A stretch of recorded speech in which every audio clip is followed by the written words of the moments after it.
दोस्तों, स्वागत है आपका फिर से मेरे YouTube चैनल पर।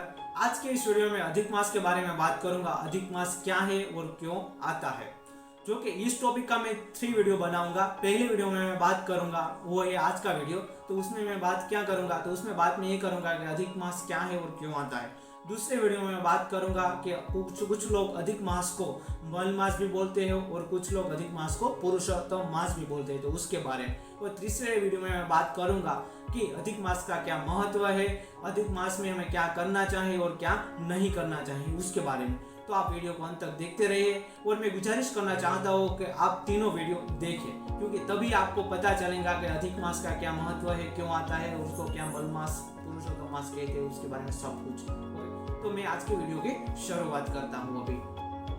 तो हम पहले ये समझते हैं कि अधिक मास क्यों आता है। तो अधिक मास किस मास में आता है, तो वो आपको पता ही होगा कि हिंदी मास में अधिक मास आता है। हिंदी मास मीन्स बोले तो कार्तिक से लेकर आसो तक, तो उसमें क्या आता है, अधिक मास आता है। और अब लेकिन हम समझते हैं अब अंग्रेजी मंथ है वो कि जनवरी से दिसंबर तक, तो उसमें अधिक मास नहीं आता। लेकिन हम उसकी गिनती कैसे होती है पहले उसके बारे में बात करेंगे, क्योंकि वो समझने के बाद ही आपको पता चलेगा कि अधिक मास मीन्स ऑफ डेट हिंदी मास में अधिक मास क्यों आता है, तो उसकी गिनती हम करेंगे। तो पहले अंग्रेजी मास की करेंगे और उसके बाद हिंदी मास की करेंगे। तो अंग्रेजी मास में कैसा है, उसको कैसे काउंट किया जाता है, उसके पीछे का क्या कारण है, उसके बारे में।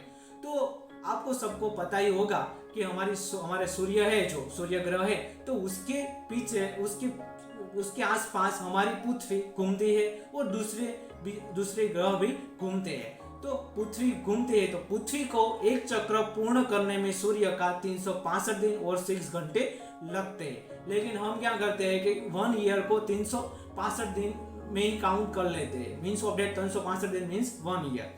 वो अलावा 6 घंटे रह गए, तो उसको हम क्या करते हैं, तो उसका हम 6 घंटा काउंट नहीं करते, उसको हम बाद में काउंट करते। बाद में कैसे, कि जैसे कि 365 दिन और 6 घंटे हो गए, और 1 ईयर के, 2 ईयर के, 3 ईयर के और 4 ईयर के, और 4 बार मिलाकर कितना हो गया, 24 आवर हो गया। और 24 मीन्स 1 डे। तो 1 डे ने हमने वो अधिक डे हो गया। क्या हो गया, इंग्लिश मास में अधिक मास नहीं आता, लेकिन अधिक दिन बन रहा है। और अधिक दिन क्या है वो, तो हमने 6 घंटे जो 365 दिन के अलावा जो 6 घंटे है, तो उसे हम मिलाकर 1 डे हो गया। 24 आवर मीन्स 1 डे। तो 1 डे ने हमने क्या किया, तो 1 डे का एक डे बन गया। मीन्स ऑफ डेट इसे हमने फरवरी के मास में ऐड कर दिया। मीन्स आपको उसको पता ही होगा कि जिस मास में फरवरी में 29 डे आते हैं, उसको हम क्या बोलते हैं, उसको हम लीप ईयर बोलते हैं। तो ये तो बात हो गई इंग्लिश मास की। अब हम बात करते हैं हिंदी मास की, कार्तिक से लेकर आसो तक। तो पहले मैं आपको ये बता दूं कि जो इंग्लिश मास है उसको हम सूर्य मास बोलते हैं और हिंदी मास को हम चंद्र मास बोलते हैं। चंद्र मास क्यों बोलता है उसको आपको अभी पता चल जाएगा। हमारे सूर्य है, उसके आसपास चंद्र घूमता है, और चंद्र को एक चक्र पूर्ण करने में तो 354.36 दिन लगते हैं।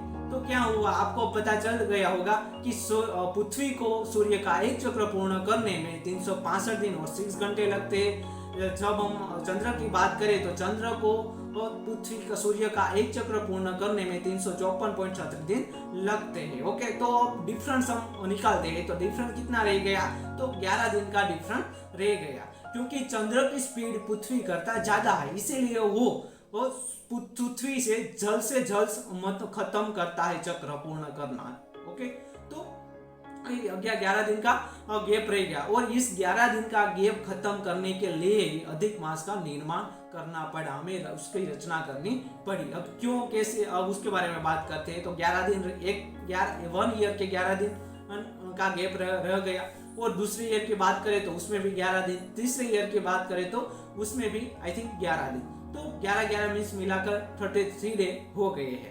तो हम मास कितने दिन का आता है, तो हम सबको पता है कि 30 या 31 दिन या 29 दिन का आता है। तो 31 दिन का मास हो गया, तो 31 दिन का मास है, तो हमने क्या उसकी एक रचना की, तो 3 ईयर में एक बार हमने अधिक मास की रचना कर दी, क्योंकि अधिक मास 3 ईयर में एक बार अधिक मास बन जाता है। ओके, तो दोस्तों आपको समझ में आ गया होगा कि अधिक मास की रचना क्यों हुई और क्यों करनी पड़ी। क्यों करनी पड़ी उसका कारण अब मैं आपको उसके बारे में बताता हूँ। क्योंकि जब हम ऐसा जो नहीं करते तो क्या होता, हमें कोई त्योहार की हम बात करें, जैसे कि दिवाली है, तो दिवाली में क्या होता है, दिवाली आपको सबको पता है कि आसो मास में आती है, लेकिन हम जब अधिक मास की रचना नहीं करते, इसका जो 365 दिन है और 354 दिन है, उसका जो गैप है 11 दिन का, वो हम खत्म नहीं करते और ऐसे ही जो चलता, तो क्या होता कि दिवाली कार्तिक मास में भी आ सकती है, मार्गशीर मास में भी आ सकती है और श्रावण मास में भी आ सकती है। हमारा जो भी कोई तिथि है, जो कुछ भी त्योहार है, हमने कुछ फिक्स डे, कुछ फिक्स मास में निश्चित किए हुए हैं, तो उसी दिन पर वो आता है। लेकिन हम अधिक मास की रचना नहीं करते और ऐसे ही चलते, बराबर, अधिक मास नहीं आता तो नहीं बनाते, रचना नहीं करते, तो क्या होता कि हमारी कोई फिक्स तिथि नहीं आती, कोई फिक्स त्योहार नहीं आता, कुछ फिक्स मास में नहीं आता। उसको एक मीन्स ऑफ निश्चित रचना करने के लिए हमने अधिक मास की रचना की है। तो दोस्तों आज की इस वीडियो में इतना सा ही, मिलते हैं इसके नए वीडियो में, उसके नए इस टॉपिक के नए वीडियो में। ओके, तब तक के लिए जय हिंद।